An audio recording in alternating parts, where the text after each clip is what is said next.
வணக்கம். மாநில செய்திகள் வாசிப்பவர் முகமது.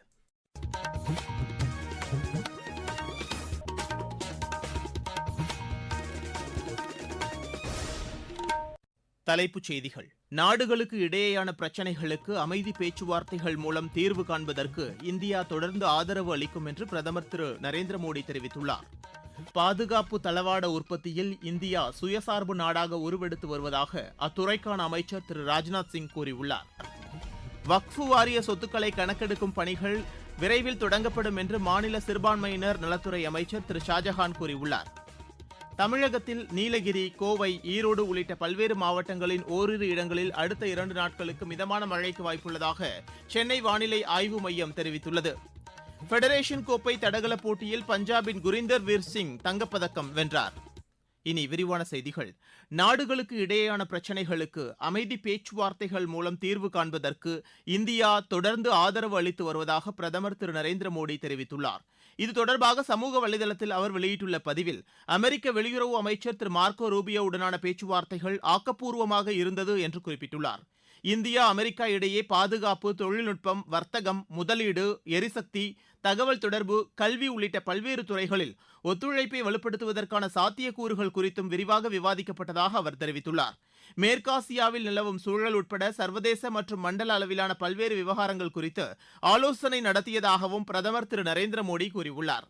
பாதுகாப்பு தளவாட உற்பத்தியில் இந்தியா சுயசார்பு நாடாக உருவெடுத்து வருவதாக அத்துறைக்கான அமைச்சர் திரு ராஜ்நாத் சிங் கூறியுள்ளார். மகாராஷ்டிர மாநிலம் ஷேரடியில் நடைபெற்ற நிகழ்ச்சி ஒன்றில் பேசிய அவர், பாதுகாப்பு தளவாடங்களை ஏற்றுமதி படிப்படியாக அதிகரிக்கும் என்ற நம்பிக்கை தெரிவித்தார். பாதுகாப்பு துறையில் தனியார் துறையின் பங்களிப்பு 50% அதிகரிப்பதற்கான வாய்ப்புகள் உள்ளதாக அவர் கூறினார். 5000க்கும் மேற்பட்ட பாதுகாப்பு தளவாடங்களின் உற்பத்தி உள்நாட்டு தொழில்நுட்பத்தின் அடிப்படையில் மேற்கொள்ளப்படும் என்று அவர் கூறினார். புதுமை கண்டுபிடிப்புகள், உற்பத்தி திறன் மற்றும் தொழில்துறை உட்கட்டமைப்பு வசதிகள் போன்றவை நாட்டின் எதிர்காலத்தை வடிவமைக்கும் என்று திரு ராஜ்நாத் சிங் தெரிவித்தார். அத்திக்கடவு அவினாசி திட்டம் முழுமையாக நிறைவேறுவதற்கு தேவையான அனைத்து முயற்சிகளும் மேற்கொள்ளப்படும் என்று மத்திய தகவல் ஒலிபரப்புத்துறை இணை அமைச்சர் டாக்டர் எல் முருகன் தெரிவித்துள்ளார். இது தொடர்பாக சமூக வலைதளத்தில் அவர் வெளியிட்டுள்ள பதிவில், இத்திட்டத்தின் ஒருங்கிணைப்பு குழு நிர்வாகிகள் மற்றும் அப்பகுதி விவசாயிகளுடன் கலந்துரையாடியதாக தெரிவித்துள்ளார். விவசாயிகளுக்கு தேவையான திட்டங்களை விரைந்து நிறைவேற்றுவதற்கு அவர்களுடன் இணைந்து செயல்பட உள்ளதாக டாக்டர் எல் முருகன் குறிப்பிட்டுள்ளார். சட்டவிரோத மது விற்பனை மற்றும் போதைப்பொருள் புழக்கத்தை கட்டுப்படுத்துவதற்கான நடவடிக்கைகள் மேற்கொள்ளப்படும் என்று மாநில மதுவிலக்கு மற்றும் ஆயத்தீர்வைத்துறை அமைச்சர் திரு விக்னேஷ் தெரிவித்துள்ளார்.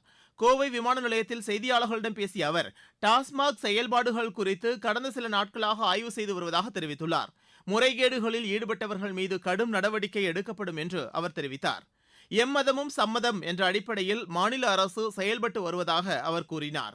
பெண்கள் மற்றும் சிறுமிகளுக்கு எதிரான குற்றச் செயல்களை தடுப்பதற்கான உறுதியான நடவடிக்கைகள் மேற்கொள்ளப்படும் என்று திரு விக்னேஷ் தெரிவித்துள்ளார்.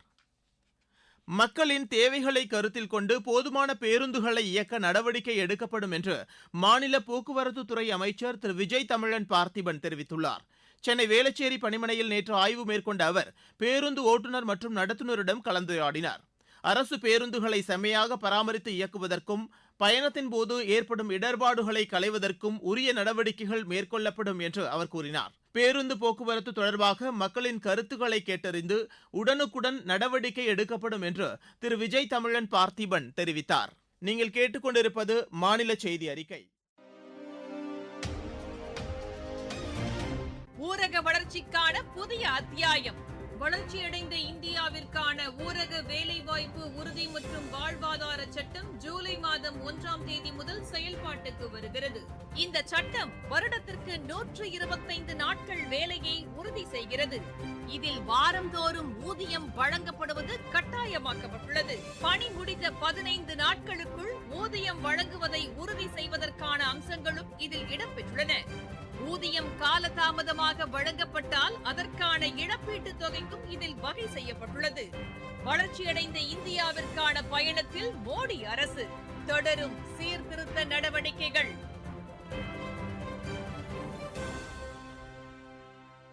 வக்ஃபு வாரிய சொத்துக்களை கணக்கெடுக்கும் பணி விரைவில் தொடங்கப்படும் என்று மாநில சிறுபான்மையினர் நலத்துறை அமைச்சர் திரு ஷாஜஹான் கூறியுள்ளார். கும்பகோணத்தில் செய்தியாளர்களிடம் பேசிய அவர், வக்ஃபு வாரிய சொத்துக்கள் கணக்கெடுக்கும் பணிகளை செம்மைப்படுத்தும் வகையில் இந்த நடவடிக்கை அமையும் என்று கூறினார். சிறுபான்மையின மக்களின் நலன்கள் மற்றும் உரிமைகள் பாதுகாக்கப்படும் என்று அவர் தெரிவித்தார். கும்பகோணத்தை தலைமையிடமாக கொண்டு புதிய மாவட்டத்தை உருவாக்குவதற்கான நடவடிக்கைகள் மேற்கொள்ளப்படும் என்று திரு ஷாஜஹான் கூறினார். விழுப்புரம் மாவட்டம் விக்கிரவாண்டி ஒன்றியத்துக்கு உட்பட்ட பணப்பாக்கம், துறவி உள்ளிட்ட கிராமங்களில் குண்டுமல்லி பயிரிடப்பட்டு வருகிறது. விவசாயிகளின் வாழ்வாதாரமாக இருந்த குண்டுமல்லி சாகுபடி பூச்சிகளால் ஏற்படும் பாதிப்பு மற்றும் விலை குறைவு போன்ற காரணங்களால் பெரிதும் பாதிக்கப்பட்டுள்ளதாக அப்பகுதி விவசாயி ஒருவர் எமது செய்தியாளரிடம் தெரிவிக்கிறார். குண்டுமல்லி விவசாயம் செஞ்சிருக்கிறோம். இந்த குண்டுமல்லி 3 நாளைக்கு ஒரு முறை மருந்து அடிப்போம். அடுத்தது களை, மற்றது உரம் எல்லாம் போட்டு நாங்கள் விவசாயம் பண்ணிட்டு இருக்கோம். ஆனா இப்போ மார்க்கெட்ல 200 ரூபாய் 250 ரூபாய் தான் விலை போயிட்டு இருக்குது. ஆனா இதே மார்க்கெட்ல அவங்க வீட்டு விற்பனை செய்யறவங்க 500 ரூபாய் 600 ரூபாய் அளவுக்கு விற்பனை பண்றாங்க. நாங்க விவசாயத்துக்கு எங்களுக்கு நஷ்டம் தான் ஏற்படுது. இப்போலாம் அரசே கொள்முதல் செஞ்சு விலையை நிர்ணயிச்சு விற்பனை செய்யற மாதிரி பண்ணா எங்களுக்கு கொஞ்சம் லாபம் கிடைக்கும். நாங்க இப்போ ஒரு ஏக்கர் கணக்குல பயிரிட்ட மல்லிகைப்பூ இப்போ சென்ட் கணக்குல 10 சென்ட் 15 சென்ட் அதான் விவசாயம் பண்றோம்.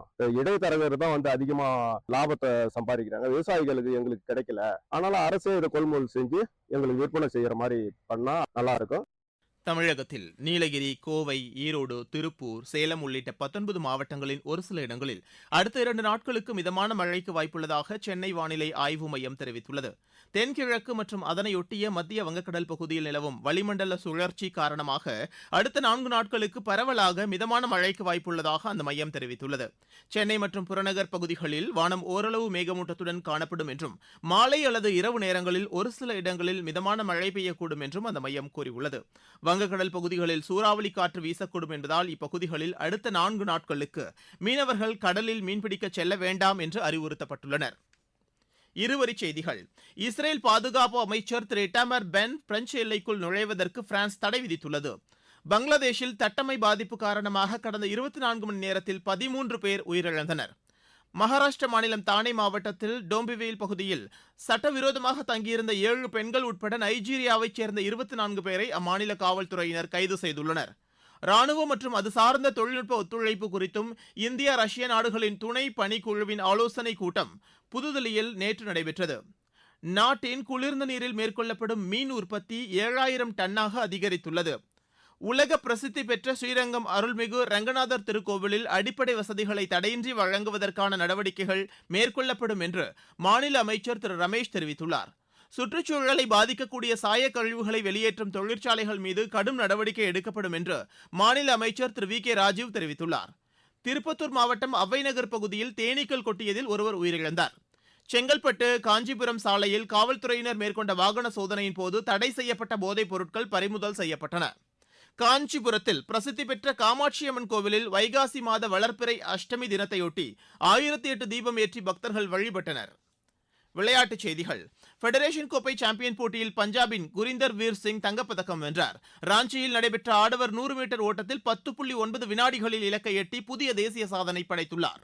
23 வயதுக்குட்பட்டோருக்கான ஆசிய மல்யுத்த சாம்பியன் போட்டியில் இந்தியாவின் சூரஜ் வஷிஷ்ட் மற்றும் சாகர் சிங் வெள்ளிப்பதக்கம் வென்றனர்.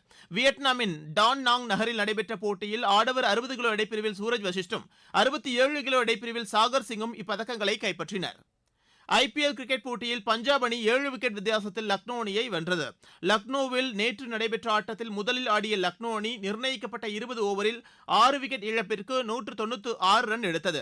197 ரன் எடுத்தால் வெற்றி என்ற இலக்குடன் பின்னர் களமிறங்கிய பஞ்சாப் அணி 18 ஓவரில் 3 விக்கெட் இழப்பிற்கு 200 ரன் எடுத்தது. இன்று நடைபெறும் ஆட்டத்தில் மும்பை அணி ராஜஸ்தான் அணியை எதிர்கொள்கிறது. இன்று நடைபெறும் மற்றொரு போட்டியில் கொல்கத்தா அணி தில்லி அணியை எதிர்கொள்கிறது. மீண்டும் தலைப்புச் செய்திகள். நாடுகளுக்கு இடையேயான பிரச்சினைகளுக்கு அமைதி பேச்சுவார்த்தைகள் மூலம் தீர்வு காண்பதற்கு இந்தியா தொடர்ந்து ஆதரவு அளிக்கும் என்று பிரதமர் திரு நரேந்திர மோடி தெரிவித்துள்ளார். பாதுகாப்பு தளவாட உற்பத்தியில் இந்தியா சுயசார்பு நாடாக உருவெடுத்து வருவதாக அத்துறைக்கான அமைச்சர் திரு ராஜ்நாத் சிங் கூறியுள்ளார். வக்ஃபு வாரிய சொத்துக்களை கணக்கெடுக்கும் பணிகள் விரைவில் தொடங்கப்படும் என்று மாநில சிறுபான்மையினர் நலத்துறை அமைச்சர் திரு ஷாஜஹான் கூறியுள்ளார். தமிழகத்தில் நீலகிரி, கோவை, ஈரோடு உள்ளிட்ட பல்வேறு மாவட்டங்களின் ஓரிரு இடங்களில் அடுத்த 2 நாட்களுக்கு மிதமான மழைக்கு வாய்ப்புள்ளதாக சென்னை வானிலை ஆய்வு மையம் தெரிவித்துள்ளது. ஃபெடரேஷன் கோப்பை தடகள போட்டியில் பஞ்சாபின் குரிந்தர் வீர் சிங் தங்கப்பதக்கம் வென்றார். இத்துடன் இந்த செய்தி அறிக்கை நிறைவடைகிறது.